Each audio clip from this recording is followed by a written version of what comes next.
Welcome back दोस्तों। आज की मूवी का नाम है वॉल, जिसका मतलब है लिव, जीना, और एक तमिल लैंग्वेज मूवी है जो रिसेंटली सोनी लाइव पे रिलीज हुई थी। प्रेजेंट जनरेशन किस तरह से प्रेशर में आकर अपनी लाइफ को जी रही है वो इस मूवी में दिखाया गया है। 20 मिनट तक मूवी कैजुअल से चलने लगती है। उसके बाद ये मूवी एक रोड ट्रिप पे चली जाती है। मतलब ऑलमोस्ट सारी मूवी जर्नी में ही चलती रहती है और इसी बीच में काफी सारी कहानियाँ देखने को मिलती है। ट्विस्ट है, ट्रेजेडी है और उसी तरह जबरदस्त कॉमेडी भी है। मूवी तो मुझे बहुत ही पसंद आई। ये मूवी जाते जाते एक बेहतरीन मैसेज देके जाती है। दोस्तों वीडियो को पूरा देखना। तो चलिए बिना टाइम वेस्ट के लेट्स स्टार्ट। और उससे पहले लुटा दो प्यार, फॉलो इंस्टाग्राम। मूवी की शुरुआत में ही प्रकाश नाम का एक बंदे का पैर पानी में पत्थरों के बीच फंस के रहता है। कितना कोशिश करने के बावजूद भी इसका पैर बाहर नहीं आता। थोड़ी देर बाद प्रकाश यात्रा कहकर चिल्लाने लगता है। उसके बाद सीन फिर से 1 वीक पहले शिफ्ट होता है, जहां पर प्रकाश को दिखाया जाता है और प्रकाश एक सॉफ्टवेयर कंपनी में काम करते रहता है। प्रकाश को ये जॉब बिल्कुल भी पसंद नहीं होती, लेकिन इसके बावजूद भी प्रकाश मजबूरी में इस वर्क प्रेशर को सहते हुए जॉब कर रहा होता है। खैर काम खत्म होने के बाद प्रकाश अपनी गर्लफ्रेंड, जिसका नाम होता है जननी, उससे जा मिलता है। यहाँ आने के बाद जननी प्रकाश से शिकायत करने लगती है कि प्रकाश इसके मैसेजेस का रिप्लाई नहीं दे रहा, इससे सीधी तरह से बात नहीं कर रहा। और कुछ दिनों पहले जननी ने प्रकाश से रिचार्ज करने के लिए कहा था, लेकिन प्रकाश वो भी भूल गया। प्रकाश जननी से बहुत रिक्वेस्ट करते हुए उसे बताने लगता है कि ऑफिस में बहुत सारा काम है, वर्क प्रेशर है मुझे, लेकिन इसके बावजूद भी जननी अपना ही गाना गाती रहती है। प्रकाश को बहुत गुस्सा आता है और जननी से ब्रेकअप कहकर अपने घर चला जाता है। घर आने के बाद प्रकाश के घर में एक और प्रॉब्लम चल रही होती है कि इसकी छोटी बहन किसी बंदे से प्यार करती है और वो बात प्रकाश के माँ बाप को और इसके रिश्तेदारों को पता चल जाती है, जिसकी वजह से प्रकाश के माँ बाप प्रकाश की छोटी बहन को मारते पीटते डांटते रहते हैं। खैर इसी दरमियान में प्रकाश की बड़ी बहन का, जो यूएस में रहती है, उसका डिलीवरी डेट आता है, जिसकी वजह से प्रकाश के माँ बाप अपनी बेटी का ख्याल रखने के लिए यूएस जाते हैं। प्रकाश को और इसकी छोटी बहन को घर में छोड़ के प्रकाश अपने माँ बाप को एयरपोर्ट छोड़ के जब वापस अपने घर आता है, तब तक प्रकाश की छोटी बहन उसके बॉयफ्रेंड के साथ जा रही होती है। प्रकाश ये चीज देखकर अपनी बहन को रोकने के बजाय उसे टाटा बाय बाय कहता है। खैर दूसरे दिन से प्रकाश अपने रूटीन रोबोटिक लाइफ में जीने लगता है। मतलब घर से ऑफिस आओ, ऑफिस का काम देखो, फिर वापस घर चले जाओ। इसी दरमियान में प्रकाश के किसी रिश्तेदार के घर में शादी होती है। उस शादी को जाने के लिए प्रकाश रेडी होता है। तभी अमेरिका से इसकी माँ कॉल करके प्रकाश को बताने लगती है कि जिस घर में शादी होने वाली थी उस घर में मौत हुई है, जिसकी वजह से शादी पेंडिंग हो गई है। तुम फौरन वहाँ पर जाके उनके कामों में हाथ बटाओ। तो प्रकाश उसी तरह से अपने रिश्तेदारों के घर जाता है। तभी उसी घर में प्रकाश को एक लड़की नजर आती है जो बहुत ही ट्रेडिशनल होती है। इस लड़की को देखकर प्रकाश को पहली नजर में ही प्यार हो जाता है और प्रकाश इस लड़की को अकेले में बुलाता है बात करने के लिए। और बातों ही के दरमियान में वो लड़की प्रकाश को पहचान लेती है और उससे कहने लगती है, अरे प्रकाश तुम हो, इतने से थे तुम जब मैंने तुमको देखा था। माँ बाप कैसे है, तुम्हारी बहन कैसी है? इस लड़की की बातें सुनने के बाद प्रकाश को कुछ भी समझ में नहीं आता। मतलब प्रकाश को याद ही नहीं आता कि ये लड़की कौन है। उसके बाद ये लड़की प्रकाश से उसका नंबर, उसके माँ बाप का नंबर, उसका बहन का नंबर ले लेती है। खैर जब उस घर में लाश को रखकर कुछ पूजा पाठ चल रहा होता है, तभी वहाँ पर एक छोटा बच्चा आकर उस लाश को नीचे गिरा देता है। उसी तरह से बहुत शरारत करने लगता है और तभी वो लड़की यात्रा यात्रा कहकर उस लड़के को अपने गोदी में उठा लेती है। तब जाके प्रकाश को यह बात समझ में आती है कि वो लड़की शादीशुदा है और उसका एक बच्चा भी है। मूवी के दरमियान में कहीं पर भी इस लड़की का नाम नहीं बताया गया, लेकिन जो बच्चा जिसका नाम होता है यात्रा, वो अपनी माँ को यात्रा माँ कहकर बुलाते रहता है। एक्चुअली यात्रा आम बच्चों की तरह नहीं होता, वो बहुत शरारती होता है। खैर वापस घर आने के बाद यात्रा अपने माँ के पास ही सोने की जिद करने लगता है, लेकिन यात्रा का फादर उसे उसके रूम में जाने के लिए कहता है। यात्रा अपने फादर की बात नहीं मानता, जिसकी वजह से यात्रा का फादर यात्रा को बहुत मारने पीटने लगता है। ये देखकर यात्रा माँ अपने हस्बैंड को बहुत रिक्वेस्ट करने लगती है, प्लीज उसे मत मारो, वो ऐसे बात नहीं सुनेगा, उसे छोड़ दो। लेकिन यात्रा माँ का हस्बैंड यात्रा माँ से कहने लगता है कि तुम मेरी बीवी हो, जब मैं तुम्हें बुलाऊं तुम्हें आना होगा, चाहे तुम किसी भी काम में हो। वैसे भी इसकी शरारतें दिन ब दिन बढ़ती जा रही है। और तभी यात्रा माँ को बहुत गुस्सा आता है और वो एक रॉड लेकर अपने हस्बैंड के सर पे मार देती है। यात्रा माँ का हस्बैंड फौरन नीचे गिर जाता है और जब यात्रा माँ अपने हस्बैंड को उठाने की कोशिश करती है तो वो नहीं उठता वो तो कब का मर चुका होता है। अपने पति की लाश देखकर यात्रा को कुछ भी समझ में नहीं आता। वो बहुत फूट फूट के रोने लगती है। उसके बाद यात्रा अपने हस्बैंड की लाश को फ्रिज में छुपा देती है। वहाँ से यात्रा प्रकाश के घर का एड्रेस फाइंड आउट करके प्रकाश के घर जाती है और प्रकाश से कहने लगती है, प्लीज तुम 2 घंटे के लिए यात्रा को संभाल लो, मुझे बाहर थोड़ा काम है, मैं 2 घंटे में वापस आ जाऊंगी। यात्रा जाने के बाद यात्रा अपनी शरारतें स्टार्ट कर देता है। यात्रा प्रकाश के घर के सारे सामान तोड़ने फोड़ने लगता है। प्रकाश की एक भी नहीं सुनता। मतलब यात्रा प्रकाश को दिन में ही तारे दिखाने लगता है। और ये सीन भाई साहब गजब लगी मुझे। इस तरफ यात्रा बैंक जाकर सारे पैसे विड्रॉ कर लेती है। पैसे लेने के बाद यात्रा फिर से प्रकाश के घर आती है और प्रकाश से कहने लगती है, प्रकाश क्या तुम मेरी एक छोटी सी हेल्प करोगे? मेरी एक फ्रेंड को 70,000 रुपए देना है, क्या तुम किसी भी तरह से वो पैसे एडजस्ट कर पाओगे? मैं बाद में तुम्हें लौटा दूंगी। तो प्रकाश के पास उतने पैसे नहीं होते। तो घर में छानबीन करने के बाद प्रकाश को उसकी माँ के गहने नजर आते हैं। प्रकाश उन गहनों को गिरवी रख के कुछ पैसे हासिल कर लेता है और वहाँ से प्रकाश अपने ऑफिस आकर यात्रा माँ को ये बात बताने लगता है कि मेरे पास पैसे आ चुके हैं। और इसी दरमियान में प्रकाश की वो गर्लफ्रेंड प्रकाश को मैसेजेस करती रहती है, लेकिन प्रकाश उस बंदी को इग्नोर करते रहता है। थोड़ी देर बाद यात्रा माँ प्रकाश के ऑफिस के बाहर आती है। प्रकाश यात्रा माँ को वो पैसे देता है। पैसे लेने के बाद यात्रा माँ प्रकाश से फिर से ये कहने लगती है कि प्रकाश क्या तुम मेरी एक और हेल्प कर पाओगे? एक्चुअली ये पैसे मेरी एक फ्रेंड को देना है और वो भी अर्जेंट। यात्रा के पापा हैदराबाद गए हैं और मैं यात्रा के साथ उतना लंबा सफर नहीं कर सकती। क्या तुम 2 दिन की छुट्टी लेकर मेरे साथ आ सकते हो? बस जाना है, पैसे देना है और वापस आना है। तो प्रकाश इस बात के लिए मान जाता है और तभी ये तीनों अपनी जर्नी स्टार्ट करते हैं। इस तरह से ये तीनों जर्नी करते हुए, बीच में ब्रेक लेते हुए, फिर से जर्नी स्टार्ट करते हुए, नेचर को एंजॉय करते हुए ट्रैवलिंग करने लगते हैं। रात होने के बाद ये तीनों एक होटल में स्टे करते हैं। रूम में आने के बाद यात्रा माँ प्रकाश को अपने रूम में बुलाती है और प्रकाश से कहने लगती है कि मैं स्नान करने जा रही हूँ, क्या तुम 2 मिनट के लिए यात्रा को संभाल सकते हो? यात्रा माँ पानी नहाने के लिए जब जाती है तो यात्रा फिर से अपनी शरारत शुरू कर देता है। वहाँ की सारी चीजें तोड़ने फोड़ने लगता है। खैर दूसरे दिन ये तीनों फिर से अपनी जर्नी कंटिन्यू करने लगते हैं और रात होने के बाद प्रकाश को वॉशरूम की जरूरत पड़ती है। यात्रा माँ किसी के घर के सामने गाड़ी रुकाकर एक बूढ़े आदमी से रिक्वेस्ट करने लगती है कि प्रकाश को वॉशरूम जाना है। तो बहुत रिक्वेस्ट करने के बाद वो बूढ़ा आदमी इन तीनों को अपने घर में एंट्री देता है। एक्चुअली इस बूढ़े आदमी के बच्चे यूएस में रहते हैं और यहाँ पर ये बूढ़ा आदमी अकेला रहकर अपनी जिंदगी गुजारते रहता है।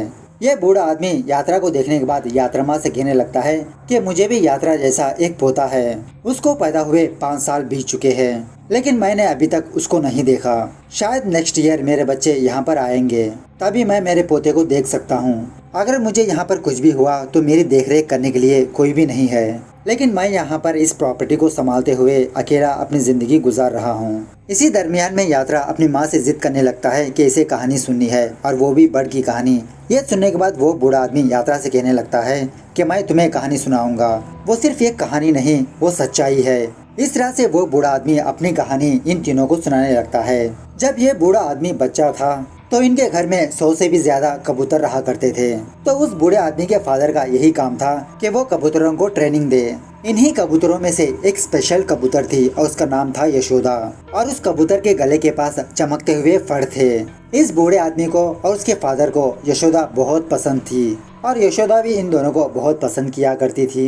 एक दिन एक बंदा इस बूढ़े आदमी के फादर के पास आकर कहने लगा कि तुम मुझे अपनी यशोदा को दे दो, मैं तुम्हें 4 बैल खरीदने के पैसे दूंगा। लेकिन इसके बावजूद भी इस बूढ़े आदमी के फादर ने यशोदा को नहीं दिया, नहीं बेचा। कुछ सालों बाद उस गांव में सूखा पड़ा, सारे खेत सूख चुके थे बारिश ना होने की वजह से। एक दिन वो बूढ़ा आदमी स्कूल से वापस अपने घर आया तो पिंजरे में यशोदा नहीं थी और बाद में इस बूढ़े आदमी को ये बात पता चली कि 2 महीने के राशन के बदले इस बूढ़े आदमी के फादर ने यशोदा को बेच दिया। लेकिन बेचने से पहले इस बूढ़े आदमी के फादर ने एक कंडीशन रखी, अगर यशोदा उड़ के वापस इनके पास आ गई तो दोबारा ये लोग यशोदा को नहीं देंगे। खैर यशोदा दूर होने के बाद ये बूढ़ा आदमी और इसका फादर यशोदा को बहुत मिस करने लगे थे। इसी दरमियान में वो बूढ़ा आदमी किसी काम से कहीं पर जा रहा था और तभी इस बूढ़े आदमी की नजर यशोदा पर पड़ती है, जो इस बूढ़े आदमी के पास चलती आ रही थी। जब वो बूढ़ा आदमी यशोदा को अपने हाथ में लेता है तो वो लोग यशोदा के पर काट चुके होते हैं और यशोदा 55 किलोमीटर चलते हुए इस बूढ़े आदमी के पास आई। चलते चलते यशोदा के पैरों से खून भी बह रहा था। मतलब यशोदा उस बूढ़े आदमी के प्यार में इतनी दूर चलती आई। इस तरह से यशोदा को याद करते हुए वो बूढ़ा आदमी रोने लगता है। यात्रा माँ कहने लगती है कि आपको देख के मैं बहुत दुखी हूँ। आपके बच्चे पैसों के पीछे भागकर आपको छोड़ के कहीं दूर रह रहे हैं, लेकिन आप क्यों यहीं पर अपनी अकेली जिंदगी गुजार रहे हो? आपके आखिरी दिन है, एंजॉय कीजिए इस लाइफ को। जहाँ आपका मन होता है वहाँ पर जाइए। क्या आपके पास पासपोर्ट है? तो वो बूढ़ा आदमी कहने लगता है, हाँ है ना मेरे पास पासपोर्ट। खैर दूसरे दिन ये तीनों फिर से अपनी जर्नी कंटिन्यू करने लगते हैं और किसी जगह पर आने के बाद यात्रा जब न्यूज़पेपर को पढ़ती है तो उसमें ये लिखा हुआ रहता है कि यात्रा के घर में एक बंदे की लाश मिली है। यात्रा और यात्रा ये दोनों लापता है। ये देखकर यात्रा समझ जाती है कि पुलिस इसके पीछे लगी है और जर्नी के दौरान प्रकाश यात्रा से पूछने लगता है कि आप मेरे पैसे लौटा दोगे ना? मुझे ऐसा क्यों लग रहा है कि आप पैसे लौटाने के लिए नहीं बल्कि एक ट्रिप पे जा रहे हो। यात्रा मुस्कुराते हुए प्रकाश से कहने लगती है, पागल प्रकाश, अगर मनी भेजना होगा तो क्या वहीं पर जाकर देना होगा? नेट बैंकिंग नहीं, फोन पे नहीं, जी पे नहीं। ऐसा कहते हुए यात्रा प्रकाश को अपनी बातों में फंसा लेती है और जब ये दोनों किसी होटल के रूम में आते हैं तो यात्रा प्रकाश को पप्पी शप्पी करती है। इस तरह से ये तीनों मनपसंद की जगह घूमने लगते हैं और बीच बीच में कोई मंदिर आया तो वहाँ पर रुक के पूजा पाठ करते हैं। उसके बाद ये तीनों एक बीच के पास जाते हैं एंजॉय करने के लिए। इसी जर्नी के दौरान प्रकाश धीरे धीरे यात्रा को बहुत पसंद भी करने लगता है। थोड़ी देर बाद ये तीनों एक फोटो भी क्लिक करते हैं। उसके बाद प्रकाश अकेले में आकर यात्रा को किस तरह से प्रपोज करे वो प्रैक्टिस करते रहता है। इस तरफ यात्रा अपने सारे पैसे प्रकाश के बैग में रखकर अपने बच्चे के पास आकर उसे बहुत प्यार करने लगती है और वो खुदकुशी करने के लिए समंदर में चली जाती है। लेकिन तभी वहाँ के मछुआरे यात्रा को देखकर यात्रा को बाहर लाते हैं, उसे बचा लेते हैं। प्रकाश पूछने पर यात्रा सारा सब कुछ सच प्रकाश को बता देती है कि इसने अपने पति का कत्ल किया अनजाने में। और प्रकाश शॉक में रहकर यात्रा से पूछने लगता है, क्या आप यात्रा को मेरे पास छोड़कर खुदकुशी करने चली? अगर आप चली गई तो मैं उसे कैसे संभालूंगा? 2 मिनट मैं उसे संभाल नहीं सकता और आप उसे जिंदगी भर के लिए मेरे पास छोड़ने वाली थी। खैर किसी जगह पर आने के बाद प्रकाश और यात्रा ये दोनों अपनी गाड़ी से नीचे उतरकर पानी भरने के लिए जाते हैं और तभी एक लॉरी आकर यात्रा की कार को ठोक देती है और उस वक्त यात्रा उसी कार में होती है। डीजल लीक होने की वजह से वो कार ब्लास्ट हो जाती है और उसी कार में यात्रा की मौत हो जाती है। प्रकाश को कुछ भी समझ में नहीं आता कि ये करे तो क्या करे। ये रोता हुआ बैठा रहता है और तभी वहाँ से पुलिस गुजर रही होती है और उस जलते हुए कार को देख लेती है। वो पुलिस वाले प्रकाश से पूछने पर प्रकाश इनकार कर देता है कि यात्रा इसकी बीवी है। लेकिन छानबीन के दौरान उन पुलिस वालों को इनकी वो फोटो मिलती है जो बीच पे उतारी थी और ये पुलिस वाले ये समझ लेते हैं कि प्रकाश यात्रा का पति है। इस तरह से प्रकाश और यात्रा को पुलिस स्टेशन ले जाने लगते हैं और उसी रास्ते में तानिया नाम की एक लड़की कुछ पुलिस वालों से झगड़ा कर रही होती है। तानिया बोलिविया की रहने वाली होती है और पुलिस वालों को ये खबर मिली है कि तानिया फेक पासपोर्ट बना रही है। तो पुलिस तानिया को भी उसी कार में बिठाकर पुलिस स्टेशन ले जाने लगते हैं और वो पुलिस वाले प्रकाश और तानिया के हाथों को एक ही हैंडकफ्स लगाते हैं। जब पुलिस वाले अपने पुलिस स्टेशन के पास जाते हैं तो वहाँ पर कुछ गांव वाले पुलिस स्टेशन के सामने धरना कर रहे होते हैं। तो ये पुलिस वाले अपने कार से उतरकर उस पब्लिक को हटाने की कोशिश करने लगती है। इसी दरमियान में तानिया वहाँ से भागने के लिए प्रकाश को अपने साथ लेती है। पुलिस वाले इन दोनों को देखकर इन दोनों को रोकने की कोशिश करती है, लेकिन तानिया इन पुलिस वालों से एक जबरदस्त फाइट करने लगती है। तो किसी भी तरह करके तानिया प्रकाश को लेकर वहाँ से भागने लगती है। इन दोनों को भागता हुआ देखकर यात्रा भी इन दोनों के पीछे भागता है और इसी तरह पुलिस वाले भी इन तीनों के पीछे लग जाते हैं। मतलब इस तरह से एक फनी चेजिंग होती है यहाँ पर। उसके बाद प्रकाश यात्रा को लेकर तानिया ठहरे हुए होटल में जाता है। अब तानिया के बारे में बात करें तो तानिया बोलिविया की रहने वाली होती है, लेकिन तानिया को घूमना फिरना बहुत पसंद होता है। वो एक ही जगह पर नहीं रहती, नेचर को एंजॉय करते हुए कभी इधर कभी उधर घूमती रहती है। तानिया को देखने के बाद प्रकाश तानिया से कहने लगता है, मैं भी तुम्हारे जैसा घूमना फिरना चाहता हूँ। ये 9 to 5 जॉब मुझसे नहीं हो रहा और अब तो पुलिस भी मेरे पीछे पड़ी है। मैं इस जिंदगी से कहीं दूर जाना चाहता हूँ। तानिया प्रकाश को समझाने लगती है, कल के बारे में सोचते हुए इस पल को, इस दिन को वेस्ट मत करो। कल के बारे में कल सोचा जाएगा। आज के दिन किस तरह से एंजॉय करना है वो सीखो। और दूसरे ही दिन तानिया अपने तीनों के फेक पासपोर्ट बनवा के ये तीनों पापुआ न्यू गिनिया ट्रिप पे जाते हैं। यहाँ आने के बाद प्रकाश अपने सारे प्रॉब्लम्स को भूल के नेचर को एंजॉय करने लगता है। तानिया प्रकाश से कहने लगती है, तुम कहीं पर भी अपनी जिंदगी गुजारो, कुछ भी जॉब कर लो, लेकिन साल में 30 दिन सारे सब कुछ छोड़ के अपने मनपसंद की जगह घूमने जाओ। जीने के लिए ही हम पैदा हुए ना, तो इतना तो रिस्क करना पड़ेगा।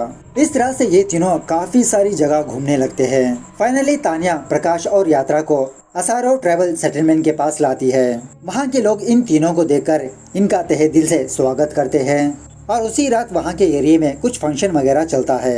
ये तीनों भी बहुत एंजॉय करते हैं और वहीं पर सो जाते हैं। सुबह होने के बाद तान्या वहाँ पर नहीं होती।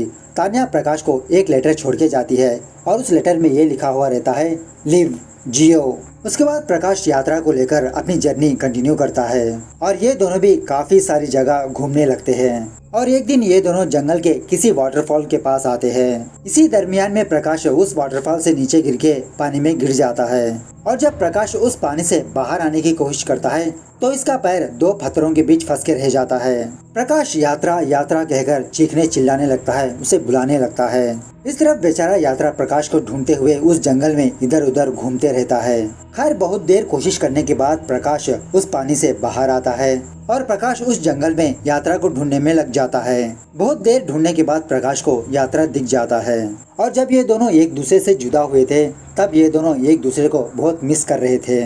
मतलब प्रकाश यात्रा को याद करके रो रहा था और उसी तरह यात्रा भी किसी अकेली जगह पर बैठकर प्रकाश को याद करते हुए रो रहा था।